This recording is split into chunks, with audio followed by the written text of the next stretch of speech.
Hello, what's up guys? In this video I'll show you how to add Facebook ads call to action button. So if you're new in this channel, make sure to leave a like in this video, subscribe to this channel and turn on notification. So first of all, open any browser and go to Facebook. Now you can see we are on Facebook. Right now you need to go to your pages. Okay, now you need to open up that page in which you want to do it. Now you can see edit shop on website, click on that. Now click on edit button. Okay, now example, you can see there are lots of action call to action button available. So let's suppose if you want to add call now. Okay, now just select that and you can select your country code, and you can just add your phone number.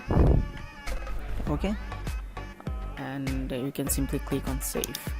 So in this way you can see you'll be able to add Facebook ads call to action button. Thanks for watching this video.